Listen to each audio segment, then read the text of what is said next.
Sunod mga kababayan, ito yan. Ito yung patunay na mismong si Harry Roque. Ano yan, Ken? Mismong si Harry Roque po mga kababayan ang nagsabi na meron daw siyang informant, no? Sa madaling salita, meron siyang kung kay Maharlika, merong puting ahas na nagpaparating at ako merong biik na walang puwet. Si Harry Roque merong informante. Sa madaling salita, may informante daw si Harry Roque, mga kababayan, na ito ang plano, no? Alam kaya double ano ngayon, mga kababayan? Double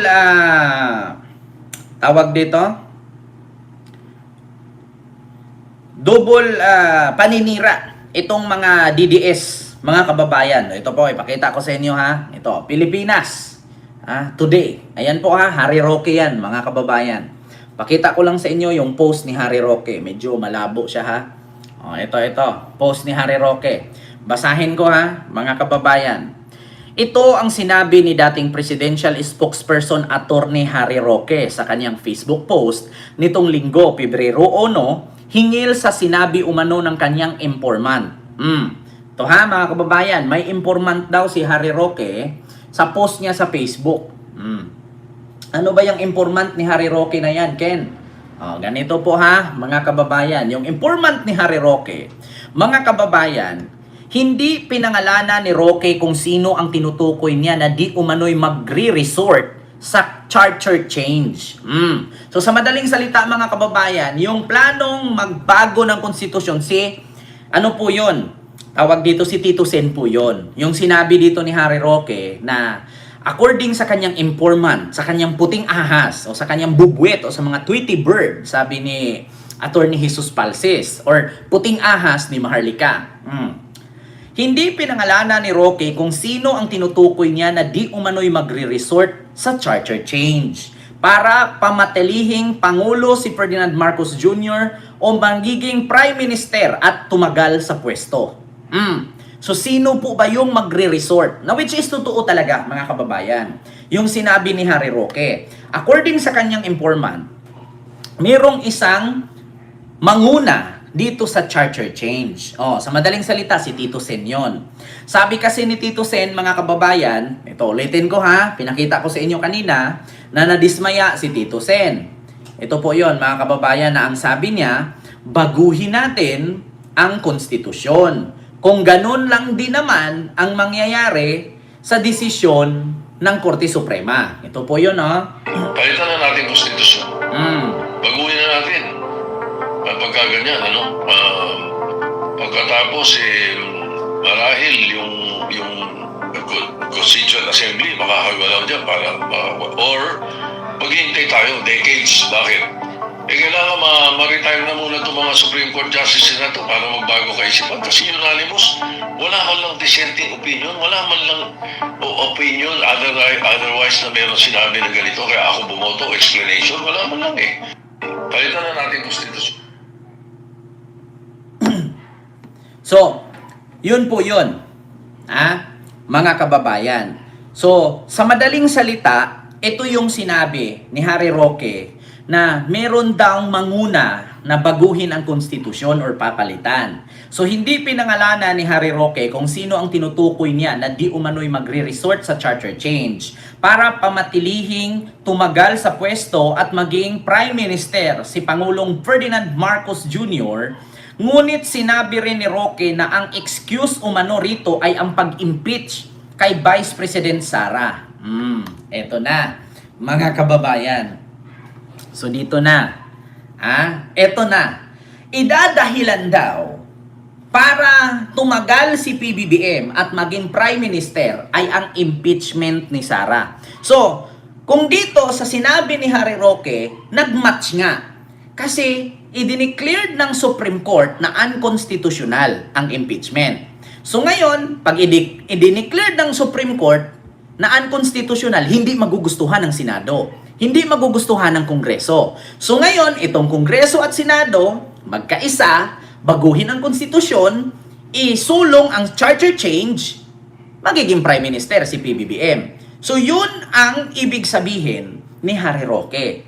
igawin daw excuse itong impeachment ni Sara na i-declared unconstitutional.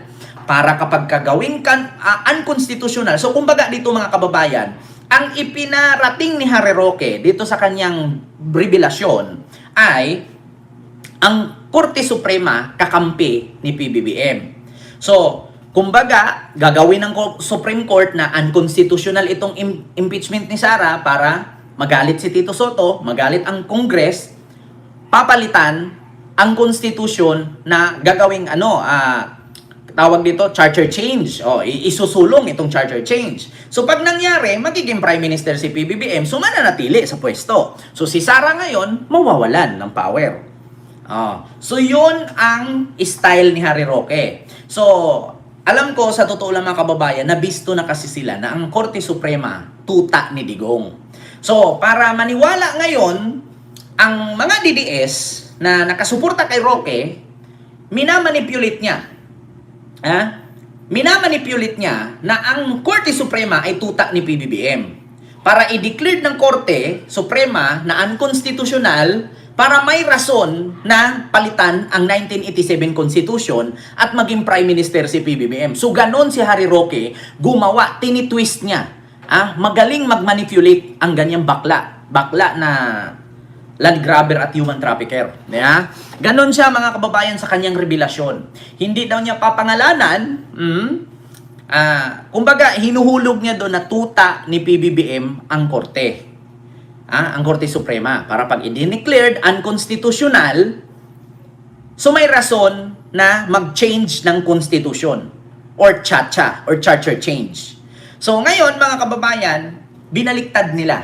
Para ang tingin ngayon ng tao, si PBBM mahilig magluto. Cooking show ang tawag doon. 'Di ba? Mga kababayan. So, pinapahulog o pinaparating ni Harry Roque na ang Korte Suprema ay tuta ni Marcos, hindi tuta ni Sara. 'Di ba? Pero kung isipin mong mabuti, kung tuta ni Marcos ang Supreme Court, di sana hindi dineclared na unconstitutional. Di sana dineclared nila doon na okay, legal, para ma-impeach si Sara. So bakit kailangan pang ikutin? 'Di ba? Nire-reverse psychology ni Harry Roque. Ganito mga kababayan, kung ikaw bobo ka na DDS, maniwala ka talaga kay Harry Roque. Ngayon, ang tingin mo kapag DDS ka, oo nga no, niluluto nila. So, kunwari lang ang Supreme Court dineclared na unconstitutional para may rason ang Senado at Kongreso baguhin ang konstitusyon at maging Prime Minister si Marcos. 'Di ba? Kita ninyo mga kababayan, nagigets nyo ba? Imbes na tayo, ang totoo talaga ay tuta ni Digong ang Korte Suprema. Ngayon, para ang mga kababayan natin magalit kay Marcos, binaliktad. So, ang mangyayari ngayon, si Marcos, tuta niya ang korte para may dahilan na maging Prime Minister. So, kumbaga, gumawa talaga sila, mga kababayan, ng hindi kaaya-aya at hindi ka nais-nais para may rason na ang taong bayan magalit kay PBBM. Imbes na yung pag-declared na unconstitutional ay dapat ikagalit natin kasi ang impeachment ay para sa tao, pero ginamit ng korte para kay Sara. So, imbis na magalit tayo kay Sara, wala. Ang gusto ni Harry Roque, ni-reverse psychology niya. Gusto ni Roque na magalit ang taong bayan, DDS, kakamping at loyalista kay PBBM na nilalaro-laro ni Marcos ang batas. Ganon sila, mga kababayan. Tinitwist nila. Tinitwist nila ang kwento. Para magmukha na si PBBM ay masama. Na kung tutuusin, si PBBM, walang kakampi ngayon, maskin sa gabinete niya, unti lang. Pag binaha ang Malacanang, kapag nilunop ang Malacanang, 10, 5-10 lang ang taong lulutang na totoo kay Marcos. And the rest, puro yan lahat na abunuhan, na ambunan ni Digong.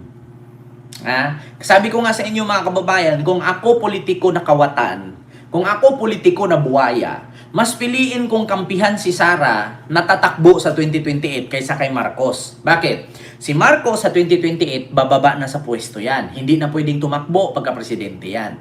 Si Sara, mas malaki ang tsansang kampihan ng mga magnanakaw na politician. Kasi bakit? Tatakbo pa lang. Di ba? Si Sara, kung ako kawatan na politiko, mas piliin ko si Sara na kampihan. Bakit? Si Sara, tatakbo pa lang sa 2028 kapag sinuportahan ng lahat ng mga magnanakaw na politiko yan at naging presidente. Tuloy-tuloy, ngayon, nagnakaw sila for 3 years kasi nabisto sila nung 3 years, hindi na noon makukontinue yung pagnanakaw nila kasi nasilip na ni PBBM eh. So kung ngayon ako magnanakaw na politician, kakampihan ko si Sara. Susuportahan ko at iwan ko si Marcos. Bakit? Pag naging presidente si Sara, yung 6 years na yan, na termino ko, tuloy-tuloy ang pagnakaw ko. Bakit ko kakampihan si Marcos? Bababa na yan. Si Sara ang kakampihan ko kasi magiging presidente pa lang. Ganon po mga kababayan, kung ikaw ay isang kawatan na politiko. Wala akong pinangalanan ha, bato-bato sa langit. Ang matamaan sa pool. Kasi simple lang mga kababayan, kung kayo tatanungin ko kayo, kung ikaw politician, gusto mong tumagal ang termino mo, bakit kay Marcos ka didikit, ipababa na sa pwesto yan? Hanggang 2028 na lang yan. Bakit ko susuportahan? Much better na suportahan ko si Sara. Kasi bakit? Sa 2028, sure bull yan. Pag nanalo, lahat kaming magnanakaw, tuloy-tuloy. Walang nasilip eh. No? Panahon nga ng tatay niya, di isa nga, wala nga nakulong eh. Anong expected natin ni Sara pag naging presidente? Lahat ng magnanakaw, makukulong. Putang ina, walang ganun. Walang ganun. Do you think pag si Sara naging presidente yan, lahat ng mga nakakulungan, si Kibuloy, si Tebes, sino pa? Si Harry Roque, yan si Saldico, kung sino yung mga nakatakbo ngayon sa ibang bansa, pauuwiin niya lahat yan, bibigyan ng amnesty yan, laya lahat yan. Linis pangalan yan. Ganun yan, mga kababayan. Ganun ang mangyayari. Lahat po yan makakalaya. Kaya nga, yan si Sara, lus-lus niyan. Kaya kung ako magnanakaw na politiko, bakit ko kakampihan si Marcos? 2028, bababa na yan eh. Si Sara, 2028, magpe-presidente pa lang. Diba? So yung pagnanakaw ko, pagka 2028 hanggang 2032, tuloy-tuloy. Ni minsan ba, mga kababayan, ni minsan ba, may naipakulong ba ang administrasyong Duterte na korap? Tanong nyo kay Greco Bilgeca. Ni minsan ba, may naipakulong na korap? Isa lang, magsabi kayo, sinong korap na naipakulong niya? Klarong-klaro, di ba, mga kababayan? Sinong korap na naipakulong?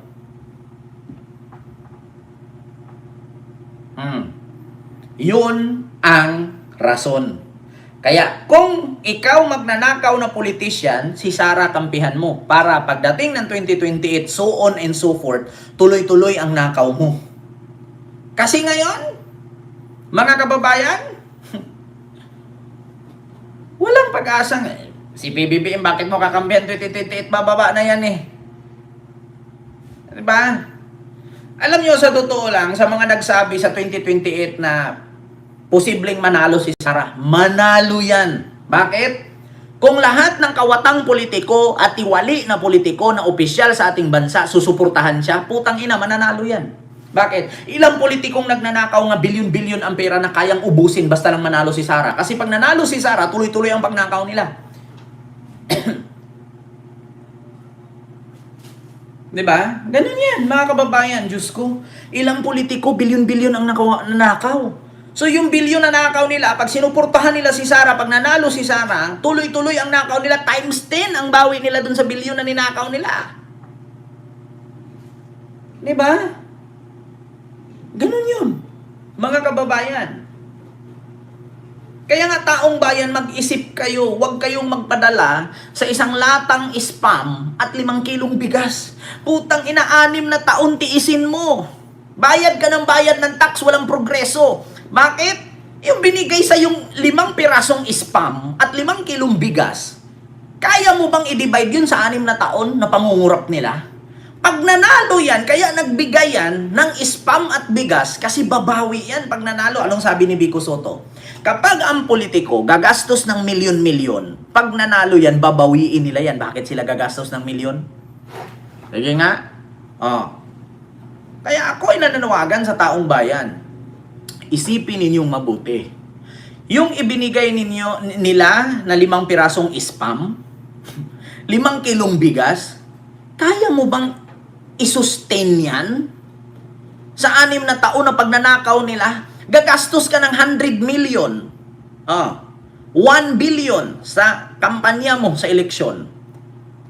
Pag nanalo yan, putang ina, 10 billion ang nanakawin yan. Sige nga, anong rason bakit siya gagastos ng 1 billion kung ang sahod lang naman ay 200,000 a month?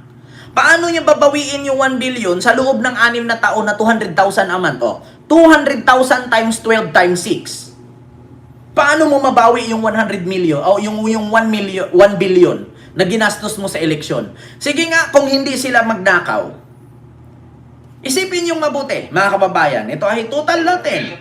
Itotal natin para makita ninyo. Ito yan.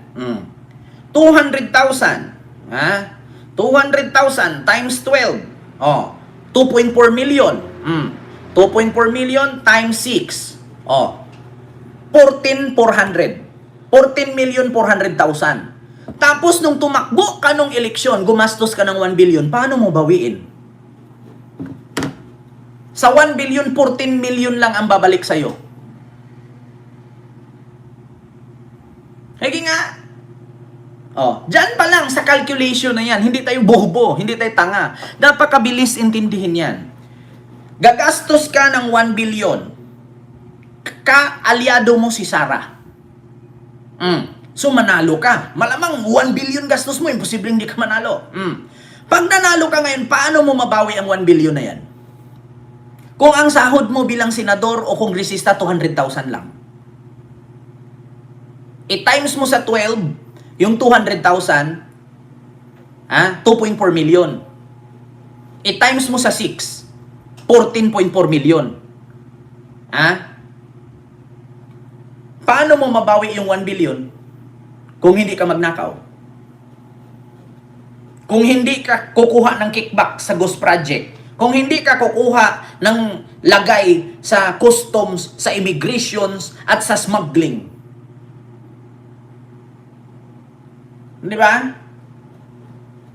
Yan ang tanong ngayon, mga kababayan. Kaya sabi ko nga sa inyo, sabi ni Harry Roque, ayon sa kanyang impormante,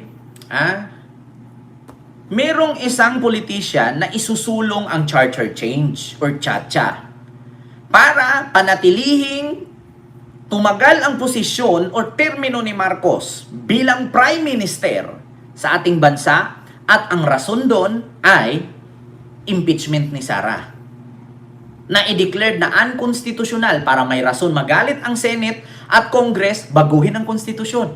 Humaba ang posisyon ni Bongbong Marcos Jr. Diba? Ako mga kababayan, hindi kasinungalingan yan. Gagastos ka ng 100 million. Termino mo 6 years. Ang sahod mo 200,000. 200,000 times 12, 2.4 million. I-times mo sa 6, 14,400,000. 14,400,000. So, saan mo mababawi dun sa 100 million na ginastos mo noong eleksyon kung hindi ka magnakaw?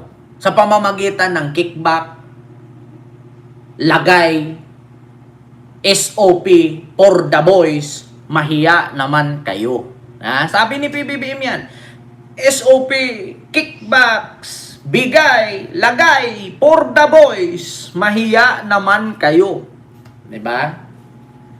Diba lahat ng sinabi ni PBBM, totoo sa sona niya? Kaya ka nga gumastos ng daan-daang milyon Sabi 100 million, wag na 1 billion, 100 million na lang. 100 million gagastusin mo, in 6 years ang sahod mo 14 million lang. Saan mo babawiin yung 80 million plus? Saan mo babawiin yung 80 million plus?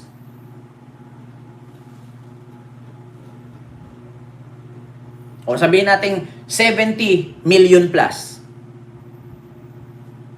'Di ba? Ganun po 'yun. Kawawa ang taong bayan. Paulit-ulit na lang. Kaya kung sino man politician dyan sa lalawigan ninyo, sa lugar ninyo, sa lungsod ninyo na walang kwenta, palitan nyo na. Di ba? So yun po yun mga kababayan, yung reaksyon natin sa ibinulgar na revelasyon ni Harry Roque na may lihim daw na gagawin para maging Prime Minister si PBBM at hindi niya pinangalanan according sa kanyang informante or sa kanyang puting ahas na may magsulong daw ng tsa-tsa para palitan ang konstitusyon at ang idadahilan ay yung mali na desisyon ng Korte Suprema sa impeachment ni Sara na gawing unconstitutional. Diba? Ang galing, no? Kita nyo, mga kababayan, saan na ba yun? Harry Roque na yan. Saan ba yung Harry Roque na yan? Ito yun, mga kababayan. Pinapabasa ko nga sa inyo yun, eh. Kaya sa totoo lang, mga kababayan, magaling sila mag-twist ng usapin. Ito po yun, no? Mga kababayan, ayan. My informant, ito po, as my informant said, they will resort to charter change for Marcos forever. Ironically, excuse is BP Sara's impeachment. Diba? Yan daw ang irarason. Grabe. Grabe si Harry Roque, mga kababayan. Lilinlangin talaga nila, mga kababayan, itong mga DDS.